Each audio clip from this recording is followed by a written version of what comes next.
Shalom, giving all praise to the Heavenly Father, Yahweh Bahasham, Yahweh Shai Bahasham Rachahakodash.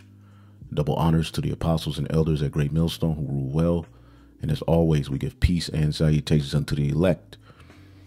And I wanted to get into a quick and to the point topic dealing with the book of Ruth and what is the moral of the story. Now, I was watching this brother's video. His YouTube page is Shalach La Math. All right, 3. All right, and make sure you subscribe to this brother's page and be edified. The title of this video, as you can see, Ruth was a Moabite based off Yahweh Shai's lineage. And, you know, a lot of camps, as this brother was saying, do all they can to teach opposite of what we teach, you see, because we teach that Ruth was a Moabite, and you have particular Israelites who are on this, you know, doctrine that pretty much an Israelite man can't put seed into a heathen woman and that child still be, all right, an Israelite, which they're sadly mistaken, because there's various examples of this, and we've brought out these various examples. So that's not what this video is about.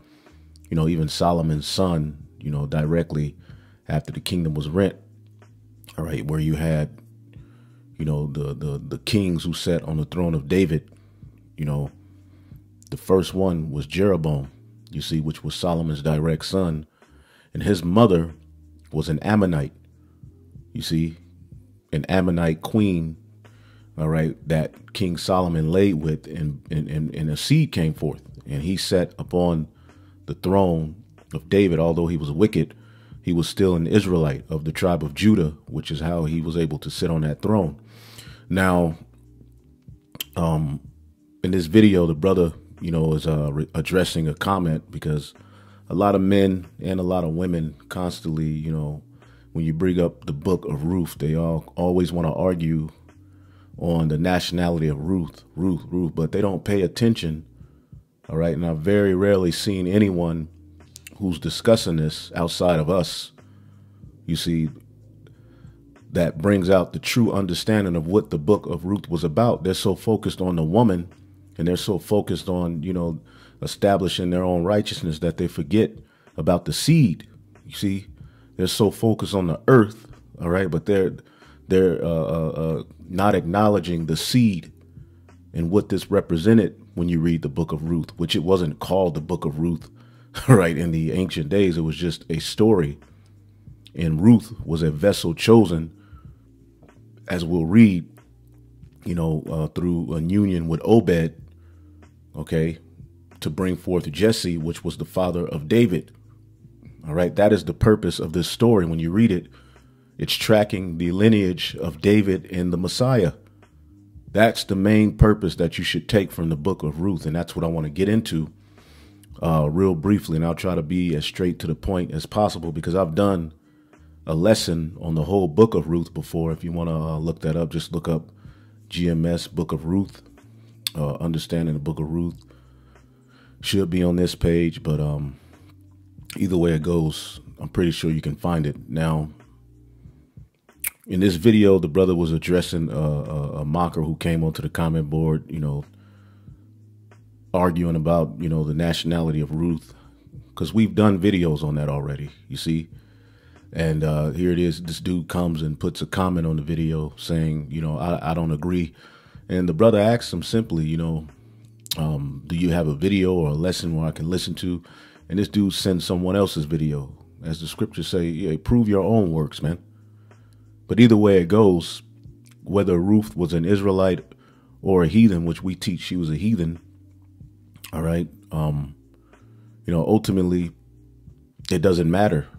What matters the most was the seed that was implanted in her, all right? Now, this was at the time of the book of Judges, all right, at the time that there was judges being placed up over Israel, all right? Now, when you go into the law, all right, on a concubine, you know, when you took down the particular nations that were round about, if you saw a heathen woman that you were pleased, all right, to have a union with, you know, you would take her and she would shave her head, her nails, all right, which those heathen had various idols associated with nails and hair, and they would shave their nails and their hair, and it would be like a renewal for a month. They would mourn the loss of their family, their fathers, mothers, whatever happened to, you know, their particular nation as we took them down. And after that, she would convert to your God, your rules, and she would be under your dominion, and she will be a wife. It's not, you know, the same as the wife of your nation, yet she is a wife. She's just of a lesser sort. That's what concubines in some cases were, right? Because you have different kinds of concubines, all right? Concubine was ultimately a wife, all right, through bondage, all right? That's why Hagar, which was Abraham's wife, was called the bondwoman. All right, and that was his concubine. Now, as you read the book of Ruth, we're going to start here, and then I want to get this article as well. There's some very, very important terminology that you need to pay attention to, because, you know, what I notice in Israel is a lot of people don't truly understand the scriptures. They're just here to argue. All right, because I've never heard outside of us, you know, and the men who teach the likewise doctrine, anyone establishing what this story is really all about. You see, and that's the seed, all right, which would issue forth from Perez, all right, all the way up to this point, all right, which would lead to David, all right, and eventually Solomon and Yahushai. Now, because the Bible tracks that seed, you see. Now, let's start here, Ruth 1:1. It says, now it came to pass in the days when judges ruled, all right, there was a famine in the land, and a certain man of Bethlehem, Judah.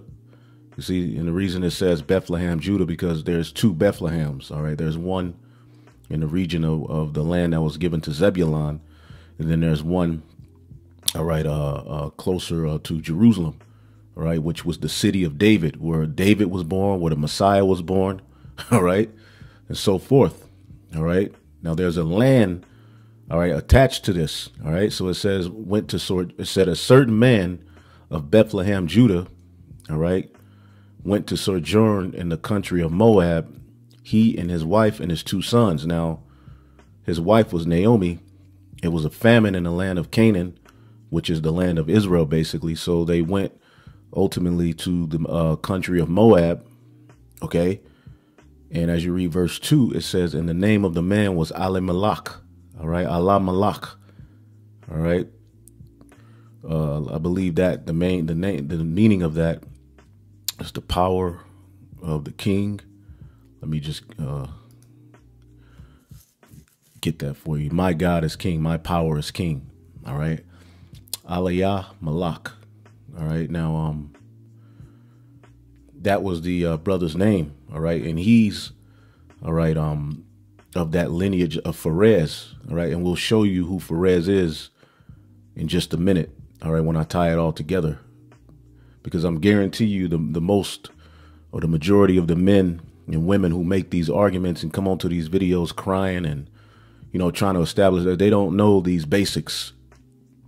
All right. We here at Great Millstone. All right. You have to understand the scriptures, man. All right. Which ultimately, once you understand the scriptures, you get out of your emotions, man. All right. It says the name of the man was Elimelech, and the name of his wife was Naomi, and the name of his two sons, Mahlon, all right, and Leon, all right, Ephrathites of Bethlehem, Judah. Now, when you see this word, this term, Ephrathite, okay, that is a very important terminology, okay, that you should be well aware of, all right. Now, the Hebrew word is Afrathya, all right. It says fruitfulness, ashiness, all right. And you can see the name of that. As a matter of fact, let me just go to the root word, which is aprath, okay. Heap, place of fruitfulness, all right. And this is ultimately the city of David. This is where Yahushai was born. This is where David was born, all right. Now, as you keep reading, it says a place near Bethel, where Rachel died and was buried.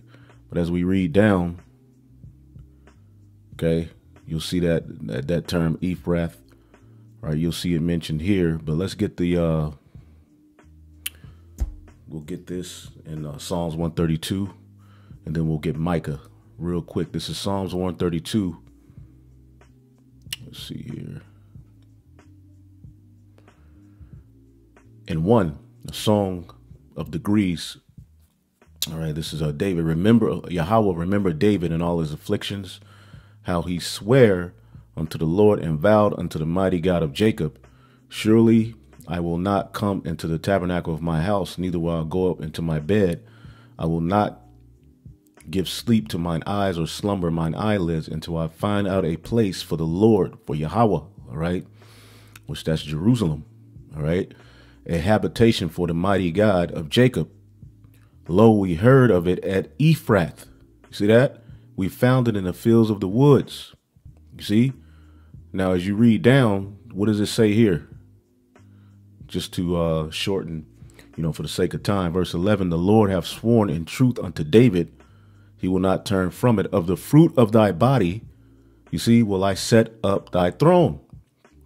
And if thy children will keep my covenant and my testimony that I shall teach them, their children shall also sit up on thy throne forevermore, which is the throne of David.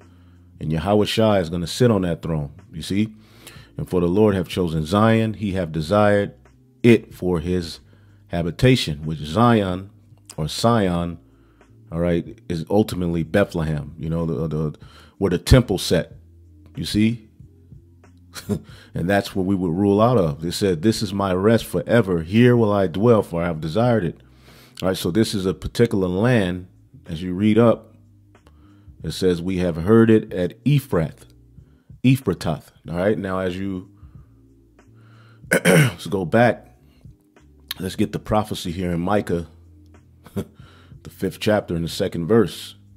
All right, as you men are so focused on the earth and want to argue, you miss out the whole story of that seed, which would eventually lead to our salvation, which is Yahweh Shai, you see, who was the offspring of the lineage of David. Micah 5:2. But thou, Bethlehem, all right, Ephratah, all right, though thou be little among the thousands of Judah, yet out of thee shall come forth unto me that is to be ruler in Israel, which is Yahweh Shai, whose goings forth have been from old and from everlasting. All right, because he didn't just pop up in the New Testament. All right, he's been spoken of and prophesied about. All right, all throughout the law, the prophets, the Psalms, various scriptures. All right, prophesy of his coming. You see, but this is speaking of the Messiah. But as you can see, that landmass is tied to it, Ephratah. You see. Now, as we go back to the book of Ruth, see, you have to understand this story, because within this story, all right, Ali Malak, Salakia is giving me hell with this. Let me reload it. Ali Malak, as you read it, he died, you see, and Aliyamalak, in verse 3, Naomi's husband died, and she was left and her 2 sons. All right. And they took them wives of the women of Moab. All right. The name of one was Oprah.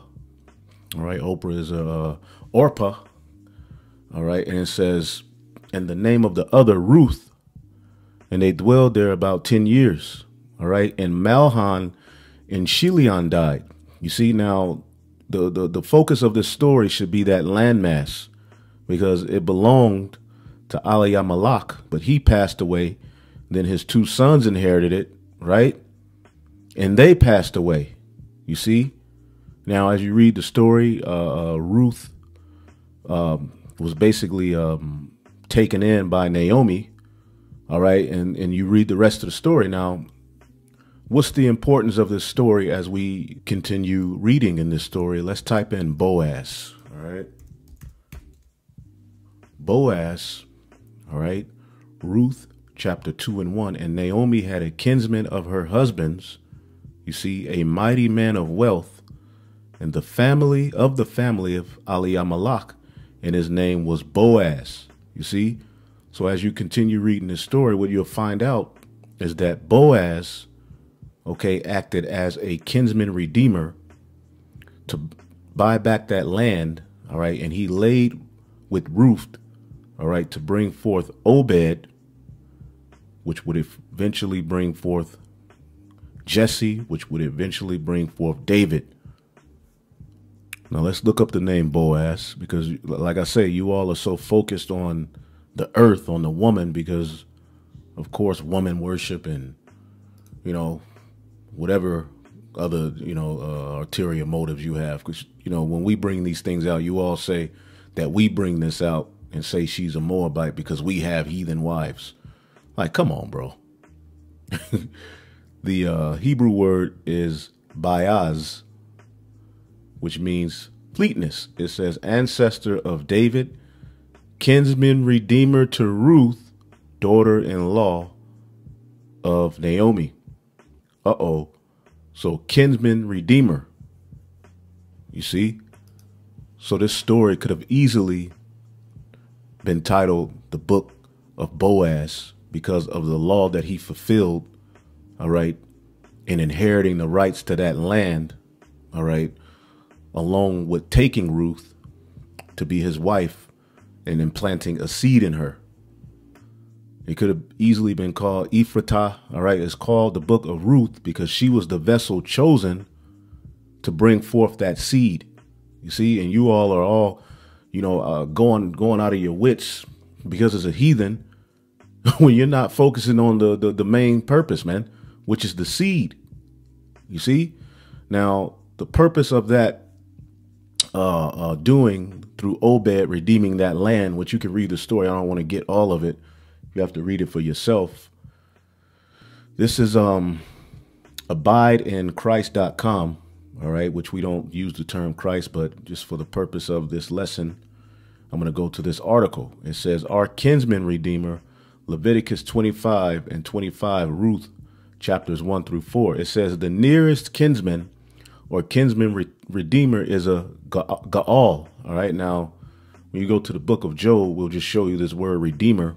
This is Job 19 and 25. For I know that my redeemer liveth, and that he shall stand at the latter day upon the earth, which is speaking of Yahushai. All right. Now, when you look up that word redeemer, it's Gaal. All right. Gaal, it says to redeem, to act as kinsman redeemer, to avenge, to revenge, all right, to ransom, to do the part of a kinsman, which through the Spirit, this is a prelude to Yahushai and what he would do for us, the nation of Israel, starting with the elect. He's redeemed us back, all right, to the Father. He paid the bill, all right, because as you read this article, it says what? Provisions was made in the law of Moses for the poor person who was forced to sell part of his property or himself into slavery. All right. It says the nearest of kin could step in and buy back what his relative was forced to sell. Now, in the purpose or in the case of the book of Ruth, all right, this was the purpose of Boaz. All right. As you read here, read it again. Ruth 2 and 1. And Naomi had a kinsman of her husband's. All right. Now, who was her husband? Alimelech. All right. A mighty man of wealth of the family of Alimelech, and his name was Boaz. You see, now let's get the book of Ruth 4 and 4. See, to show you this, how he fulfilled this law. Ruth 4 and 4. Let's see here. Because there was a controversy over who would be a heir to that land. Now, there was a man before Boaz, all right, who was first in line. But as you read the story, he couldn't take on that land because it came with Ruth. And he said that would ruin my inheritance. Ultimately, he basically probably had a household. All right, he may have had another wife or just wanted one wife and knew that if he took on Ruth, it would ruin his household. So he didn't take Ruth. So that's where Boaz comes in. Now, verse 3 says, and he said unto the kinsman Naomi, that is come again out of the country of Moab, selleth a parcel of land, which was our brother Elimelech, all right, or Aliamalek. And I thought to advertise thee, saying, buy it before the inhabitants and before the elders of my people, if thou wilt redeem it. All right. Redeem it. But if thou wilt not redeem it, then tell me that I may know it. For there is none to redeem it besides thee, and I am after thee. And he said, I will redeem it. All right. Then said Boaz, what day thou buyest the field of the hand of Naomi, thou must buy it also Ruth the Moabitess. All right, the wife of the dead, because Aliamalek's sons died, and one of his sons were married to Ruth. All right, so she became a widow, to raise up the name of the dead upon his inheritance. And the kinsman said, I cannot redeem it for myself, lest I mar mine own inheritance. All right, redeem thou my right to thyself, for I cannot redeem it. See, once he knew Ruth came with the deal, he said, I'm not going to redeem it. You see, now this was the manner in former time in Israel concerning redeeming and concerning changing for to confirm all things. A man plucked off his shoe and gave it to his neighbor, and this was a testimony in Israel. Therefore the kinsman said unto Boaz, buy it for thee. So he drew off his shoe. And Boaz said unto the elders, unto all the people, ye are witnesses this day that I have bought all that was Aliamalek's, and all that was Chilion and Mahlon's, all right, of the hand of Naomi, all right, her two sons that passed away as well as Aliamalek. You see, moreover, Ruth the Moabitess, the wife of Mahlon, have I purchased to be my wife. You see, and that's proof she was a heathen as well. But we'll get to that in another time. It says to raise up the name of the dead upon his inheritance, that the name of the dead be not cut off from among his brethren, and from the gate of his place ye are witnesses this day. So it was forwarded through what? Boaz. Not only did he take the land, he took Ruth. And as you read the story, let's keep reading. It says, and all the people that were in the gate and the elders said, we are witnesses. All right, Yahweh make the woman that is come into thine house like Rachel and like Leah. See, which two did build the house of Yasharallah, and do thou worthily in Ephratah, and be famous in Bethlehem. You see that? So Obed basically was told, all right, to make the woman which is coming to his house like Rachel and Leah, all right, which did build. Now let's look up this word build, all right, because they were two vessels chosen, all right, to have some of the sons of Jacob, all right, which fulfilled the 12 tribes of Israel, all right. I believe there was two other concubines as well. Now, let's see here. That word for build is banah, all right, and it's to rebuild, to establish, to cause, to continue. You see, so what was continued here in the book of Ruth? All right, let's see. What would Ruth be used to continue? All right, what seed was implanted in her? All right, let's just look. All right, not only was the land, all right, redeemed, all right, but also that lineage of the Messiah. Let's read the very next verse. And let thy house be like the house of Pharez, who Tamar bare unto Judah, of the seed which Yahweh shall give thee of this young woman. See, that's the importance of this whole thing. The seed which Yahweh, all right, give to thee of this young woman. All right. See, he was older than her. Now, if you read, who was Pharez? All right, let's get the Pharez. All right, the Hebrew word is paratazah. Pharez, when you read Genesis, the 38th chapter, Judah. All right, as you read it, he lay with Tamar. All right, as she played the harlot, as he went out looking for a harlot, and he laid with her. and she had 2 children. All right, Zerah and Pharez. Now, when you read it, it says breach. That's his name, meaning. All right, twin son of Zerah. All right, of Judah by Tamar, an ancestor of the 2 families of Judah, the Hezronites and the Hamulites. From the Hezronites came the royal line of David and the Messiah, Yahushai. All right, well, let's go back here. Okay, so she's likened unto Tamar, okay, and she's likened unto Rachel and Leah.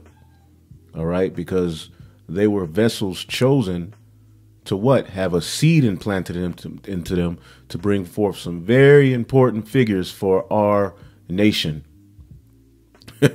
All right, now let's read this again. And let thy house, verse 12, Ruth 4 and 12, and let thy house be like the house of Pharez, whom Tamar bare unto Judah, of the seed which Yahweh shall give thee of this young woman. And it gives you Matthew 1, 2 through 6. All right, Matthew 1 and 1, the book of the generation of Yahushua, the son of David, the son of Abraham.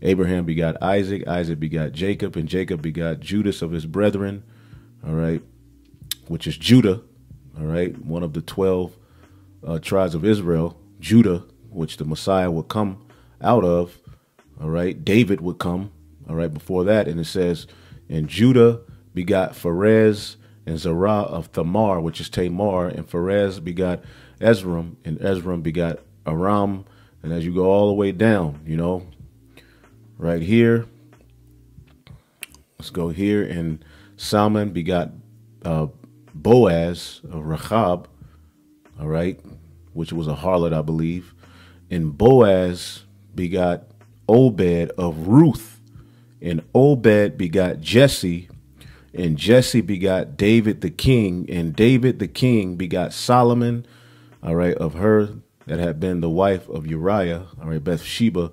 And as you go down, it goes all the way up, you know, to basically, and Jacob begot Joseph, which was the husband of Mary, of whom was born Yahushua, who was called the Messiah.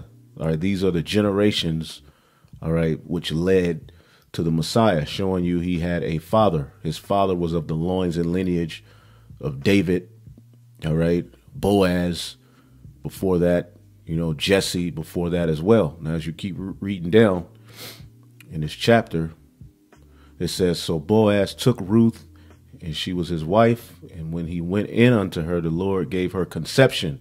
She conceived a seed, just like Mary conceived a seed, and she bare a son. All right. And it says, and the women said unto Naomi, blessed be Yahweh, which have not left thee this day without a kinsman, that his name may be famous in Israel. And he shall be unto thee a restorer of thy life, and a nourisher of thine own age, for thy daughter-in-law, which loveth thee, which is better to thee than 7 sons, have borne him.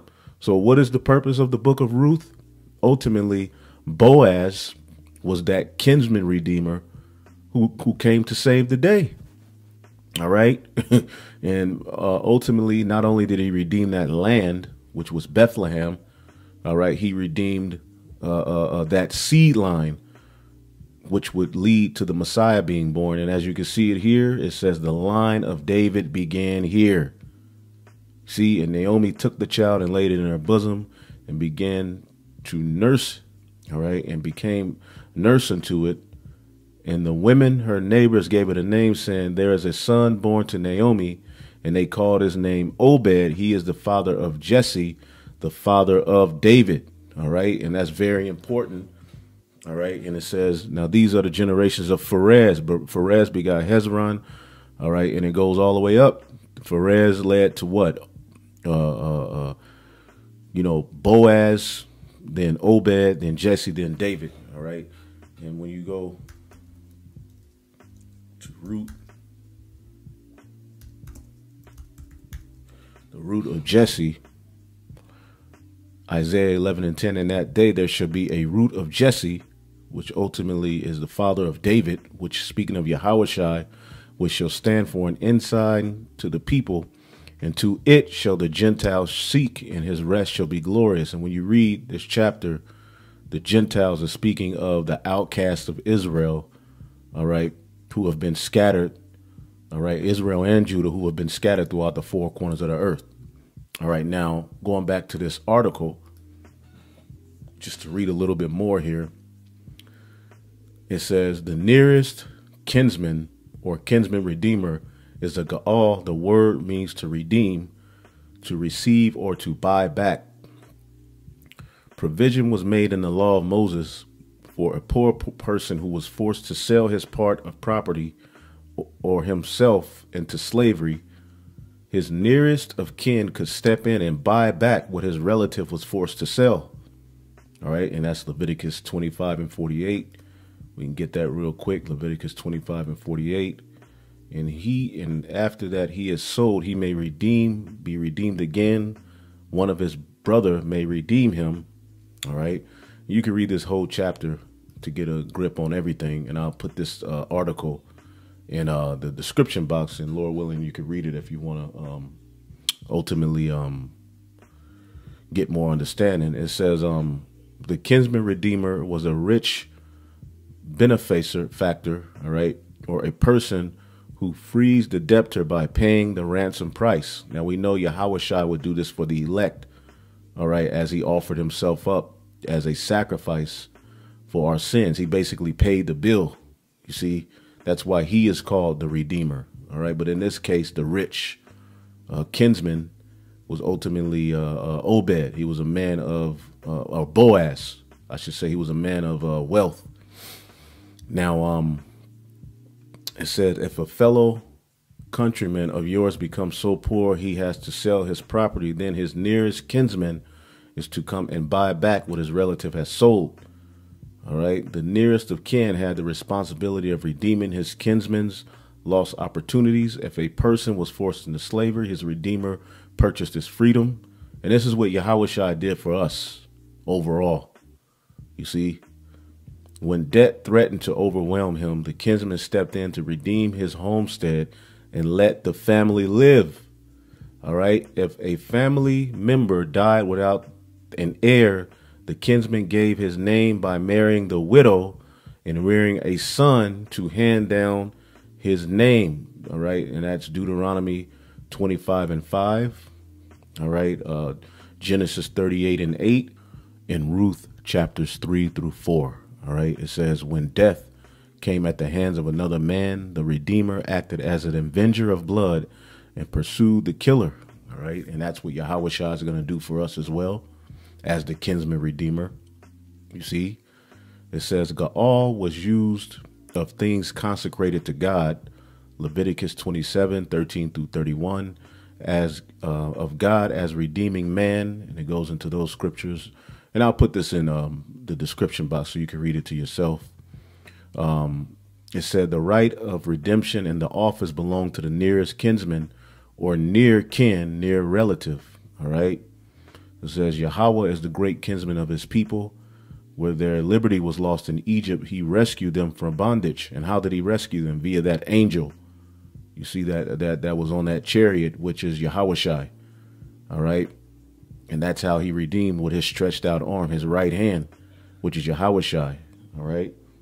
It says the ancient patriarch Job complained that no one came to redeem him.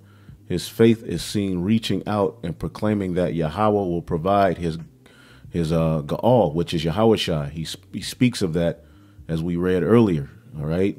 As for me, I know that my Redeemer kinsman lives, and at the last he will take his hand on the earth. And that's in Job 19 and 25.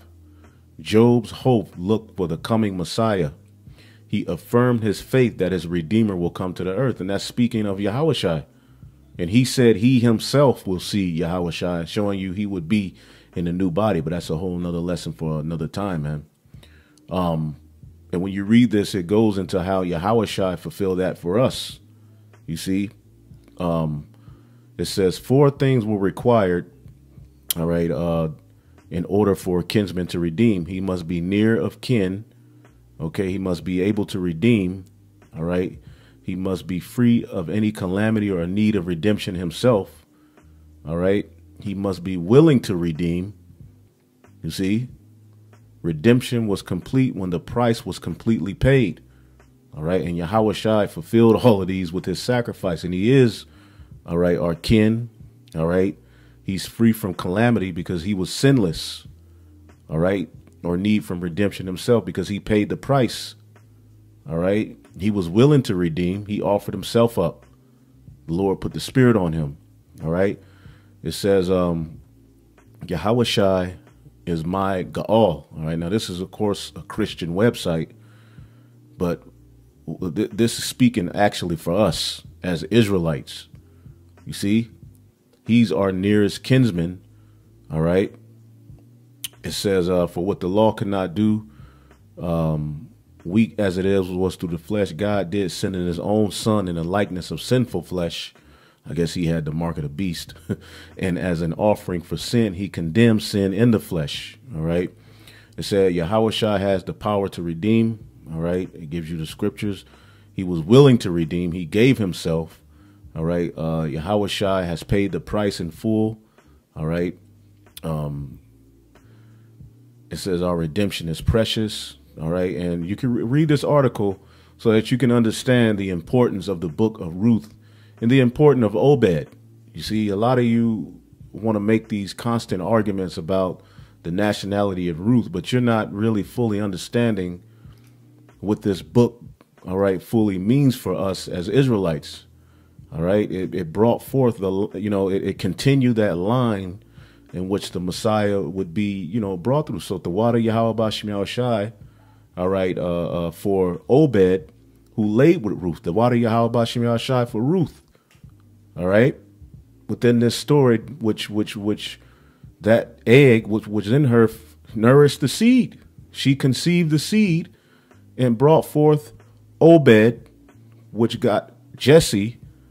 All right. And which got David, begat. All right. Meaning they had a seed. All right. So this is very important, man. And we should know this. This is Galatians 4:4 rather. But when the fullness of time was come, God sent forth his son, made of a woman, made under the law. Yahushua was made under the law, which means he was the seed, all right, of a man. All right. That's why I made it a point to tell you his father was from the loins and lineage of David. All right. Going back to Pharez. All right. The Hezronites. Look it up. To redeem them that were under the law, that we might receive the adoption of sons. All right. So this was just a foreshadowing of what Yahushua would do for us, man. That was a blessing what Boaz did. You see? Now, if the book was called the Book of Boaz, you wouldn't hear too many men really arguing, that she was an Israelite and this and that. All right. But because it's called the Book of Ruth and you want to, put women on a pedestal and all of these things, what she was, hey, like Mary, it said Mary was highly, esteemed, above other women, for she was the one chosen to bring forth the seed of Joseph, which was Yahushua. Well, Ruth in that situation was the one highly esteemed. All right. It's that simple, man.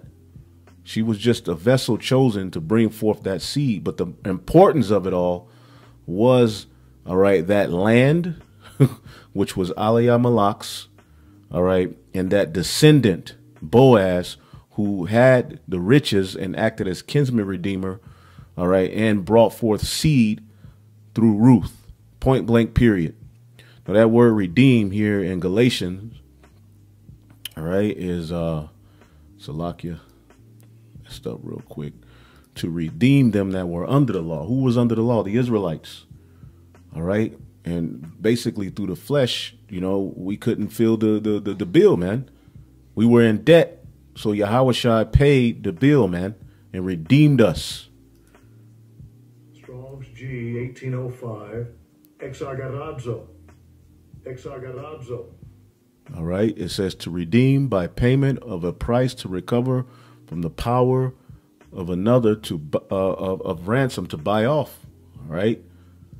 metaphorically of the Messiah freeing the elect from the dominion of the Mosaic law at the price of his voracious death. You see? So now we have a grace period, which is going to usher us into that new covenant, which those laws will be written in our inward parts. Not that the law was done away with. We're just free from the punishment of trying to keep that law perfectly. And the water Yahweh Ba'Hashem Yahushai for that. All right. But if Boaz hadn't have did what he did, you see, we wouldn't have the Messiah. You see? So let's give a round of applause for Boaz, man. Call halal Yahweh Ba'Hashem Yahushai, man. You see? So I'm going to leave it there. Oh, and also this word adoption, to receive the adoption of sons. Strong's G 5206. We are Thesia. We are Thesia. Okay, adoption as sons, that relationship which the Most High was pleased to establish between himself and the Israelites in preference to all nations, man. So I just wanted to go through that, man. I mean, of course, there's a lot more, you know, dealing with the Redeemer and how Yahweh Shai ties to it. But I just wanted to tap into that. This is Romans chapter 9, verses 3.